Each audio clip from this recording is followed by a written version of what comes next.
Hi everyone, welcome back to the channel and to another video. So forget that I have an Arch banner behind. This video is going to be all about Debian 11. And we are going to install Debian 11 with the btrfs file system, with the root and home subvolume, timeshift, and also a utility called timeshift-autosnap apt. We're going to install it also with the i3 window manager. So it's going to be quite of a long video, but I want to show you also that with a distribution like Debian, it is also possible to install the way you want to. So without too much talking, let's get started.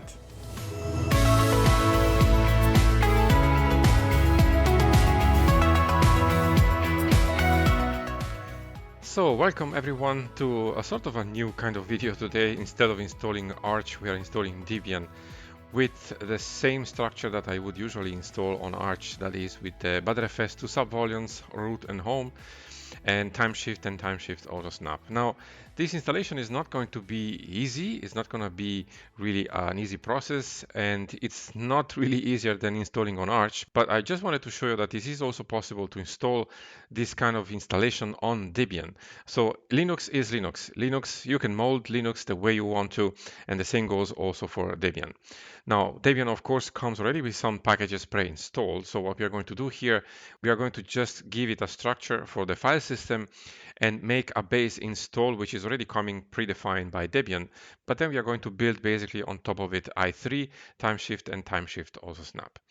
Now you can see here this bootloader is a little bit small, and that's because I'm installing here on VirtualBox. Now there is a trick where you can use your full display resolution, and I'm going to show you to you right now if you are encountering the same issue here. So you can see here we have an option down on the window with the C letter. We enter the grab command line. So let's hit that. And you can see we have a grab prompt. So let me type in here video info. And there was a typo there, so it's video info. And here you basically get all the resolutions available to you. So the one I'm looking for is 2560 per 1440. That's my monitor resolution. So to set this, I can type in here, set GFX mode equal, and then the resolution you want. So in my case, 2560 per 1440, and hit enter. Now I need to set the terminal output to the console. So terminal underscore output console. And now I can set it back to the GFX by pulling up the last command with the up arrow and replacing console with GFX term, and then hit enter. Now it doesn't look correct here, but as soon as I hit the escape key, I'll go back to the full prompt here. Now you can see I'm using the full resolution of my monitor for the installation. Now, in order to install Debian with a specific btrfs structure, we need to go under the advanced options and expert install. Now the expert graphical install will not work because we will have to switch back and forth between the shell and the installer, and it's not going to work in the graphical expert install. It's going to work only in the expert install, which is going to use the text user interface for installing Debian. So let's boot up our expert install here. It's going to take a moment to do this. And you can see now we have a full screen installation here with the text user interface. So let's go through it step by step. First, we choose the language. In my case, I'm going to leave English US. That's fine for me. Now, the location is not United States. I'm going to go under Other here and then Europe and choose the country where I am right now, which is Switzerland. And for the locales of my system, I'm going to select English US. That's fine. Here you can select other locales if you wish. In my case, though, I don't need any other, so I can just hit continue here. Now, the next step in the menu here is access software for a blind person using a braille display. Now, I don't have a braille display, so I can skip this step. But if you do have, you can go ahead and configure the software there. So the next step is configure the keyboard. So I don't have an American keyboard here. I have a Swiss German keyboard. So I'm just going to skip down here to Swiss German and select it. And the next step is to detect and mount installation media. So you can see here the modules were detected. This is the USB storage, which is fine. So it's already selected here. I just move to continue and hit enter. And the installation media was detected. So that's done and I can hit continue. Now load installer components from installation media. Now here you have to read through the text here. All components of the installer needed to complete the install will be loaded automatically and are not listed here. So the ones that usually are used to install will be anyway loaded. These are some extra modules that you can actually tell the installer to load for you. Now you can go through them. If you need something specific, you can select them with the space bar. In my case though, I'm just going to accept the default installation. So I'm going to move to continue here. And now it's going to load basically the modules needed for the base install. So this is going to take a couple of seconds. There you go. And because it loaded the modules, you can see the installer now became longer. So we have several steps to go through here to install. Now the next step is to detect network hardware. So let's do this. Now, it depends if you have Wi-Fi or you're using Ethernet. It's going to be asking you different questions. In my case, because it's on a virtual machine, it's not asking me anything specific. It's just going to configure the Ethernet connection I have. But if you have Wi-Fi, you're going to be asked to select the interface if you have multiple interface, and also to select the network and give it a passphrase. Now, configure the network here. This is exactly what this step is going to do. So auto configure the networking, yes. So enter the maximum time you would like to wait for network link detection. 3 seconds is fine for me. And it's going to take now a moment here to attempt the automatical configuration. Like I said before, if you have Wi-Fi, you will be asked, of course, also for your network and the passphrase. Now the host name, you can name your machine the way you want here. For me, Debian is fine. And domain name, I don't have any, so I click continue. And we are now in the next step here, set up users and passwords. So enable shadow passwords, definitely. So this is because shadow passwords are stored in a separate file that can only be read by special programs. So it's highly recommended, and I definitely recommend you to do this, so yes. So this is now up to you. You want to allow login as root, yes or no. I'm gonna do yes, because I'm just used to it and I like to work with a root user and a normal user. So here we can enter a root password, and we can now retype it. I'm moving with the tab key, by the way, and then continue. Now, it's a bad idea to use a root account for normal day-to-day activities, of course. So it's asking us, do you want to create a normal user? Yes. So the full name, I'm going to enter here my full name here. And the username is fine. And I need to select a password for it and retype it. And now the users are set up. So configure the clock is the next step. So let's go ahead and do that. Set the clock using NTP or Network Time Protocol. Yes, definitely. Now the pool to use, that's fine for me. I'm going to accept the default. And select your time zone. So this one is actually correct for me. So I'm going to just hit enter. And next is detect disks. So this is going to take just a couple of seconds. It's just going to detect the disks in your system. And now it comes the juicy part of the video, which is partitioning disks. So let's go ahead and do this. So it's going to load some modules for partitioning. And here we have the partitioning method to choose. So I would go to manual. And here, as you can see, I have only one disk in this machine, which is called STA. So I'm just going to select it. And the disk is new, so it doesn't have any partition table. So I would like to create a new one. So I'm going to go to yes here. And I need to select a label for this partition. Now, because this is a UEFI machine, GPT is actually the correct one. If you have a legacy machine, if you are installing also on VirtualBox with legacy, you might want to choose MS-DOS. But if you have a UEFI machine, and you can select EFI also in VirtualBox if you choose to do this, GPT is the label to select. So now you can see we have free space here, and it's using the whole disk. So I want to create here basically two partitions. One, it's a EFI partition, that's mandatory because it's a UEFI machine. And I'm going to create a root partition only because in there, we're going to create two subvolumes. I'm not going to create a swap partition because later I'm going to install zram here in Debian. So I'm just going to select the free space here and create a new partition. So the first partition is going to be basically the EFI partition, and here we can specify the size. So the size for my EFI partition is going to be 300 megabytes, should be actually plenty, and then hit continue. So location for the new partition, beginning of the disk, that's fine. Now you can give it a name if you wish. I'm going to skip this, but use as it's important because I'm going to use this as a EFI system partition. The bootable flag is on, which is perfect, and then I'm done setting up the partition. Now I'm going to move to the free space here, and create a new partition. So this time I'm going to use the rest of the disk, so that's going to be fine for me, and hit continue. And the name, you can give it a name again if you wish, and use as, I'm going to use here the btrfs journaling file system. The mount point is root, that's fine. I'm not going to worry too much about the options right now because I'm going to have to change them later anyway. The label is fine for me, you can change it if you want, so I'm done setting up the partition. And so now I can go to finish partitioning and write changes to the disk. Now the installer is telling me I didn't create any swap and it is recommended, and it's asking me to go back to the partitioning menu and create one. So as I said before, I'm going to create zram later in the tutorial, so I'm just going to select no here. And now it's asking me if I want to write the changes to the disk, so I'm going to say yes. And you might think, oh, that was easy, so we can go now and install the base system. Well, no, that's where the thing now gets a little bit tricky. And that's because we have to switch to the console and we have to create our subvolumes there and the mount points and remount the subvolumes with the options we want. So this is a tricky part, so bear with me here. So in order to move to the console here, if you're installing on Metal, you can hit on your keyboard Control Alt F2. If you are in VirtualBox, like in my case, you can hit Control F2. And you can see here, press enter to activate this console. So I'm just going to hit enter here. And you can see we are here in BusyBox version 131.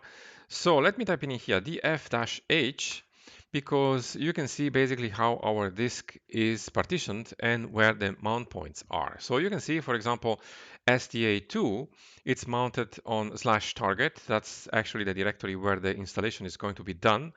And SDA1 is mounted under /target boot EFI. So what we need to do here, it's a little bit complex. We need to basically first unmount these partitions. And then we are going to mount our root partition into the mount directory to see our subvolumes and create our subvolumes. And then we are going to remount our subvolumes into those directories. That means in the target directory and target boot EFI directory, which we will need to recreate with the options we want to have. So bear with me here. Let's get started. First of all, we unmount SDA1. So umount /target/boot/EFI and hit enter.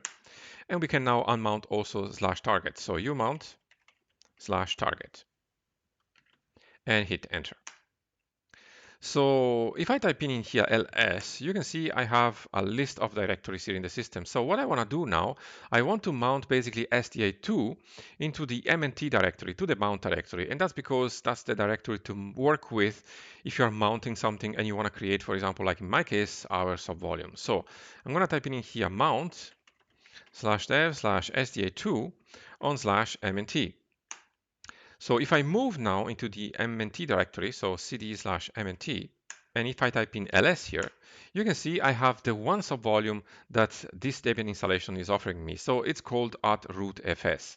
So if I would install Debian the way it is right now, it would install with this subvolume only. So that's not what I want, because I want to have a root subvolume name with the @ and a home subvolume named @home. And that's because I'm using timeshift, and timeshift requires this kind of structure. So the first thing is I want to rename basically this subvolume to the @. To do this is very simple. We just type in mv for move. The move command is also used to rename in Linux, as you probably already know. And so we want to basically rename the root fs subvolume to the @, which stands for the new root subvolume, and then hit enter. So again, if I type in ls, you can see now we have the root subvolume. It's called just with the @. Now we're going to create also the home subvolume. So btrfs, this is the standard procedure for creating subvolumes. Subvolume, create, and then @home. This is my home subvolume that I want to create, and then hit enter. So again, ls, you can see I have my two subvolumes, the root subvolume and the home subvolume. So what I want to do now, I want to remount these subvolumes into the target directory with the options I usually use with my btrfs file system. So I'll begin first with the root subvolume. So I'm going to type in mount -o for options. And so the first option is always no A time for me, or no access time, just to make the access time to the disk faster. I'm going to use also the space cache. And I'm going to use also the compress equals zstd And I'm going to use also the SSD option. This I definitely recommend you if you are installing on SSD. And if you are installing on SSD, also use the discard equal async option, which is going to improve the performance of the SSD. And the last option is the subvol equal, and then I'm going to define here the root subvolume because that's the one we are mounting right now. And the partition we are mounting is /dev/sda2, and the directory to mount on is /target. And this is all the command we need. And then we can hit enter. Now we need to mount also the home subvolume and the boot directory, but we need to create the directories for those again. So let's begin with the EFI partition. So mkdir for make directory, -p because we're going to create a parent directory. So we're going to create basically multiple directories at once. And we are going to create them under the /target directory because that's where the system is going to be installed. And I want to create boot/EFI like we had before and hit enter. Now for the home subvolume, I want to create also the home directory. So mkdir /target/home. And now I can pull up the last three commands here with the up arrow and mount the home subvolume basically by just replacing here the subvol option. Instead of at, it's at home. And the mount directory is not target, but it's target/home. And then hit enter. And I can mount also the EFI partition by simply typing mount /dev/sda1 on /target/boot/EFI. And then hit enter. So you might think, well, now we are done. Not quite. So what we need to do now, we need to go into the target directory because in there we have the fstab file, which has the mount points of the new system. And there we need to define this subvolume. So we don't have here a script like in Arch, where the script gen fstab will basically create the mount points we have in the new fstab file of the new installation. We have to do it here in Debian manually. So let's type in here cd/target and hit enter. And if I type in here ls, you can see we have an etc directory. So to move in there, we need to type in cd/target/etc. And here with ls, you can see we have an fstab. Now we have nano already installed here in BusyBox, so we can type in here nano/target/etc/fstab.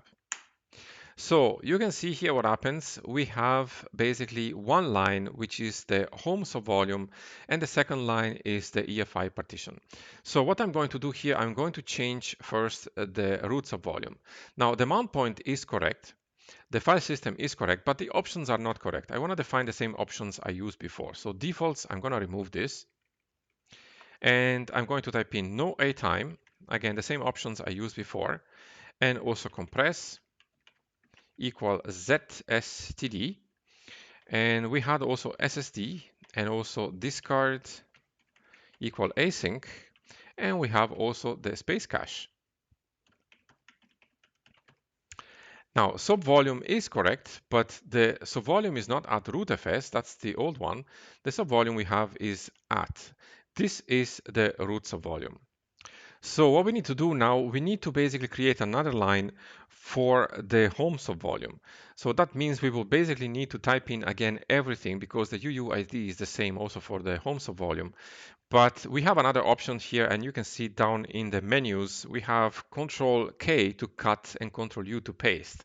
So what I'm going to do here, I'm going to cut this line and paste it twice, and then just change the mount point and the options for the home subvolume. So Control K and Control U twice. And now what I can do here, I can go to the mount point, and it's not anymore the slash for the root, but it's slash home for the mount point. And for the options here, let me actually align them so that it's easier to read. And for the options here, it's not subvol equal root, but it's equal home. And that's all there is to it. So now we can save this file with Control O and enter and Control X to exit the editor. And now we can hit on the keyboard Control D. And now we can basically go back to the installer. Again, if you are on a Metal, you can hit Control Alt F1. If you are in VirtualBox, you can hit Control F1. And you go back to the installer. Now it's time to install the base system. So let's go ahead here and hit enter. Now this is going to take a moment. It's going to install the base packages. So I'm just going to cut the video here, guys, and come back with you once there are new prompts or we are back to the installer. So as I said, we have a prompt here. We are asked to choose the kernel to install. Now it does not really matter here. I'm just going to choose the one selected by default because they're going to install basically the same version nevertheless. And now we are asked which drivers we want to install. So this is really up to you. Here on a virtual machine, I'm going to go with generic, but if you really want to just include certain drivers, go ahead and select the second option. So now it's finished up here the installation, so I'm going to be back with you guys once it's done. So we are now on the next step, and that is configure the package manager. So go ahead and do this. So scan extra installation media. I don't have any, so I'm just going to select no. And use a network mirror, definitely yes. So the protocol HTTP is fine. I'm going to use the standard one here. You are asked now to select the country, which is Switzerland in my case. And here you can select the mirror. So I know init 7 is very fast, so I'm just going to select this one. And I don't have any proxy here, so I just select continue. And now this is really up to you, whether you want to use non-free software. Like it says here, some non-free software has been made to work with Debian, though this software is not at all a part of Debian. Standard Debian tools can be used to install it. So this is really up to you and up to your computer. So if your computer actually uses maybe software which is non-free, definitely select yes. If you think this is not the case, just go to no. So it's really up to you here to select the option you want. Now, by default, resource repository are listed in sources.list. This is typical of Debian. So enable sources repository in apt. This is again really up to you. I'm just going to do it by default here. So I'm just going to select yes. And now it's going to configure the rest of the package manager for me. So it's asking us here which services to use. So for security updates and release updates, this is already active. I'm going to accept the defaults here. If you want to also enable backported software, you can do so. And it's going to now finish to configure the package manager. So next is select and install the software. So let's go ahead and do this. This is basically the step where we can select which software we want to have installed in our Debian installation. Now we have the choice to have the basic installed, which is the one I'm going to do with no desktop environment. First of all, we are asked here whether we want to install VirtualBox OSC guests. I'm going to say yes, because I'm in VirtualBox. So here it's asking us how we want to manage our system. Do you want to have automatic updates or not? Or you can choose no, or you can choose to have automatically security updates only. So I'm going to choose no automatic updates here. I'm going to do it myself anyway. And now we are asked to participate in the package survey. I already done this, so I'm going to select no. And now it's going to basically configure the system and it's going to ask me which software I want to install. So there we go.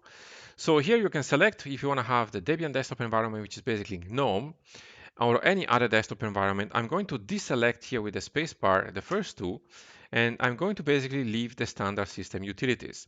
I'm not going to install anything else. So I'm going to make this really bare bones and then hit continue. So this is basically going to install the base system and it's going to take a couple of minutes. So I'm going to pause the video here again, guys, and I'll be back with you once it's done. So the base system was installed and now we can go ahead and install the grub bootloader. So let's do this. So again, it's going to take a moment here to install. So in this case, for example, we get a prompt here, force grub installation to the EFI removable media path. Actually, this is not what I want. So I'm just going to select no here. And it's going to follow through here the installation. So I'm going to cut the video here, guys, and I'll be back with you once it's done. But actually, it's already done. That was pretty fast.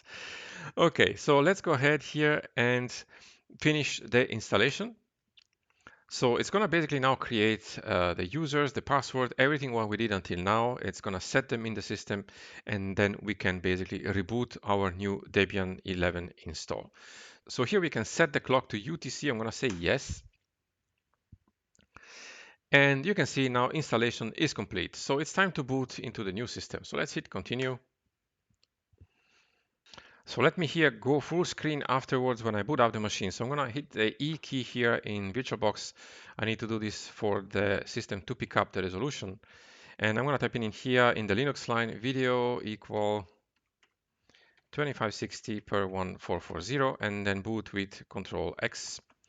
And this should pick up my display resolution just fine. So you can see now we have a Debian login. So I'm going to log in here as a root user and the password. I'm going to show you afterwards why. And first of all, I'm going to reconfigure the console here so that you can see better. So I'm going to type in dpkg-reconfigure and then console-setup and hit enter. So UTF-8 is fine as encoding. The character is also fine. I'm just gonna choose here Terminus as a font. And for the size, I'm gonna go for 32.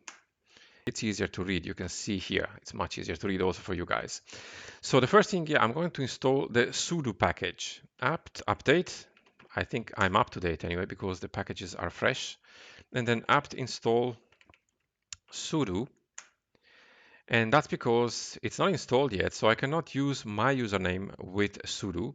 And also I want to do user mod -a capital G sudo on my username. And that's to give my user that I created during the installation sudo privileges when I reboot the machine.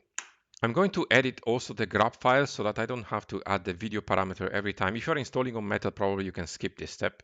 So I'm going to type in nano /etc /default /grub.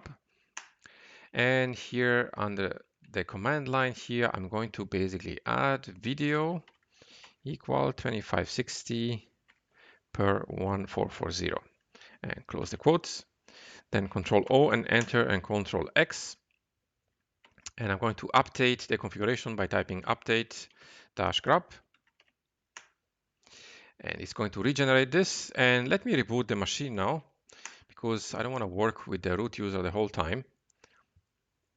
So I'm going to boot up again the grub bootloader.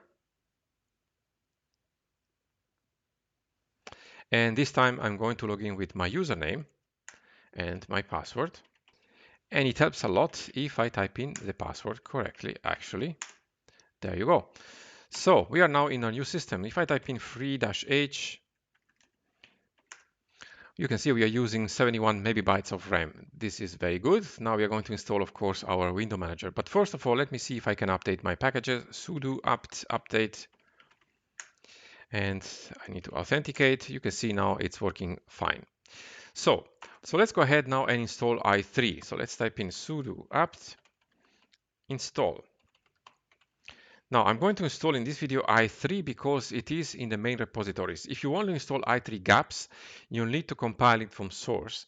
And I'm going to leave a link in the video description to a GitHub repository, which is going to explain you how to do this. It's fairly simple. You just need to download basically the repository, cd in the directory of the repository, and then type in sudo make install. And it's going to basically install i3 gaps. You'll need to follow some prompts. The installation is fairly simple. It's fairly straightforward. It's just going to take a little longer because you need to compile everything from scratch. We don't have i3 gaps in the main repositories in Debian. So in this video, I'm just going to install the normal i3 just for the sake of time here also. Now for display manager, I'm going to install lightdm. And for the greeter, I'm going to use a slick greeter. And I'm going to install also tilix, why not, as a terminal this time. And for a base install, I think that's enough. So I'm just going to hit enter here and accept the defaults. And so this is going to take some time to install here. So again, I'm going to pause the video here, guys, and I'll be back with you once it's done. So the packages are now installed and we have still a couple of steps to do before we reboot the machine. Now the display manager has been already enabled, but I want to tell it to use the slick greeter. So to do this, I'm going to type in sudo nano and then /etc /lightdm and then lightdm.conf. I'm going to move down here to the seat group until I find the greeter session. And I'm going to remove the hashtag here and replace this line with slick-greeter. And then Control O and enter and Control X to exit the editor. And now we can do the rest of the configuration in i3. So let me type in here sudo reboot. And you can see we have already also some wallpaper here in the grub bootloader. So let's put up our machine.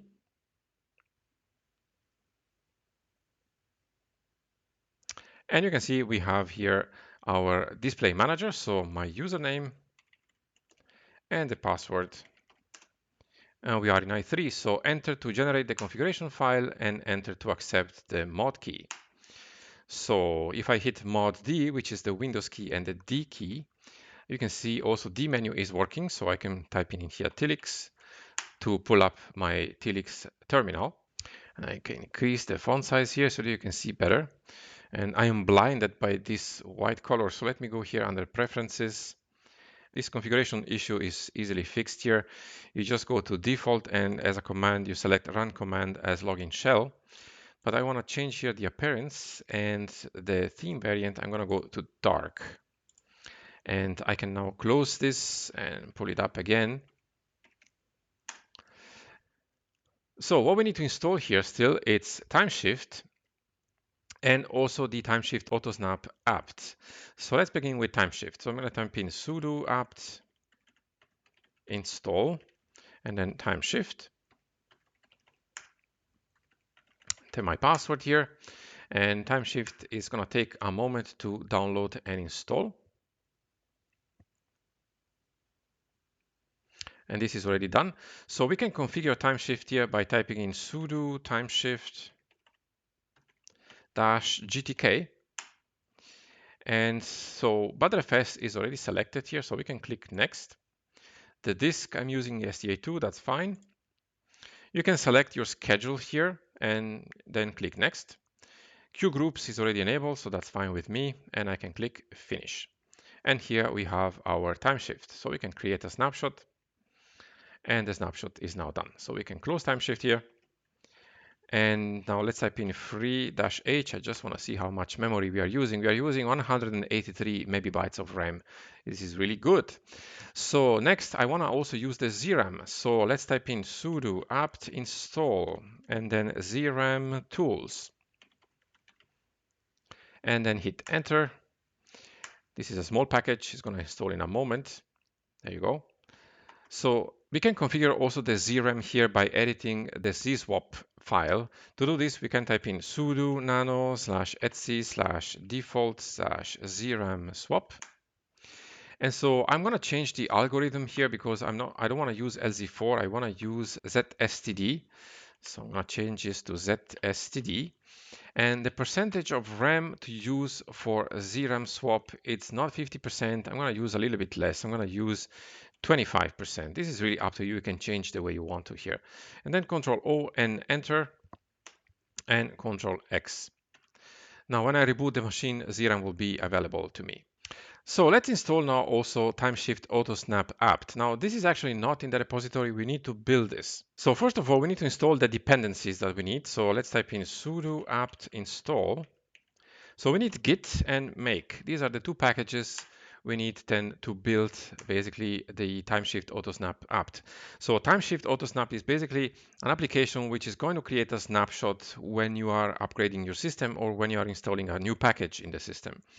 And so if you're using this because it's going to create probably many snapshots, I definitely recommend you to adjust the schedule of your snapshots there or go in and delete the snapshots that you don't need anymore. Now we have the dependencies installed and now we can basically download the repository and create our binary. But you know what? Let me show you this actually live. So let's install also a browser. So apt install, I'm going to install quickly here Firefox-ESR. Because that's the one we have in Debian.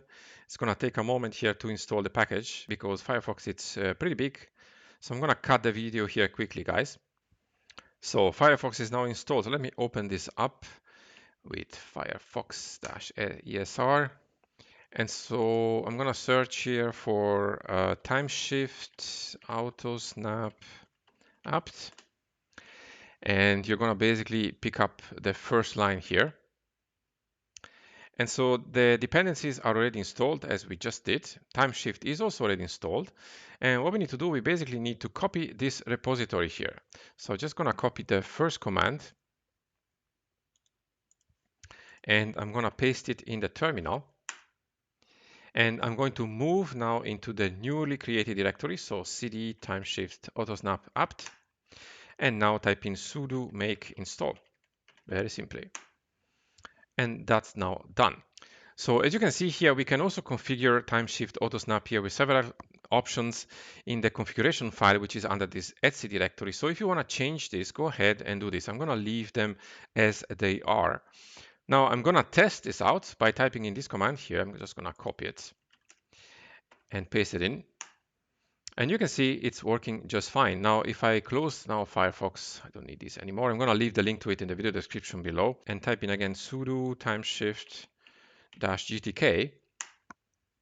You can see we have the one that I created manually and the one that I just run here as a test. So AutoSnap is working fine. Now let's go ahead and install also one package, sudo apt install nitrogen for our wallpaper. It's going to take a moment here to install it. And you can see it's creating also the snapshot for that. And that's because when you install a package and the system becomes unstable, you can always reverse to the previous snapshot. So nitrogen is there, so we can open it up here with our D menu.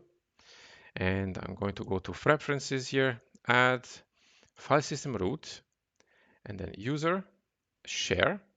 And we have an images directory here somewhere. There you go. And desktop base, and click select and click OK. So I'm going to select here the Debian wallpaper for the first screen. I'm going to choose zoom fill and click apply. And when I close this and also the terminal, you can see we have our wallpaper in there. So the last step here I can do, let me pull up Tilix again, and I want to type in here echo exec nitrogen -- restore. And I'm going to append this line under .config/i3/config. So I'm going to basically add this command into the configuration file for i3 so that when I reboot the machine, the wallpaper is going to be always there. So let's do a test here. Let's reboot everything and let's type in sudo reboot. Need to authenticate. So let's put up our machine again. The username, the password. So the wallpaper is there, so nitrogen is working fine. And you can see if I hit mod enter, it's opened up Tilix because it is recognized as an i3 sensible terminal. So I can increase the font size and I can type in cat/etc/fstab. And you can see there we have our subvolumes with our options we defined during the installation. I can type in free-h to check the memory usage and also cat/etc/os release because we are on Debian 11 Bullseye. So guys, this was the installation of Debian 11 Bullseye with the btrfs file system with the home subvolume, root subvolume, timeshift-autosnap apt. So you can see it's not a straightforward installation, but you can definitely do this, and Debian is using uname-r with the 510 kernel, which is an LTS kernel, and you have here a very stable system. So if you have any question about the video, let me know in the comments below, guys. I'll try to answer you as soon as I can. So this was the Debian 11 installation with the btrfs file system, timeshift-autosnap apt, and the i3 window manager. Now Debian is one of my favorite distributions. In order, it's the second one. The first one is of course Arch Linux. But I really enjoy Debian and it's a really stable distribution. You will not get many updates.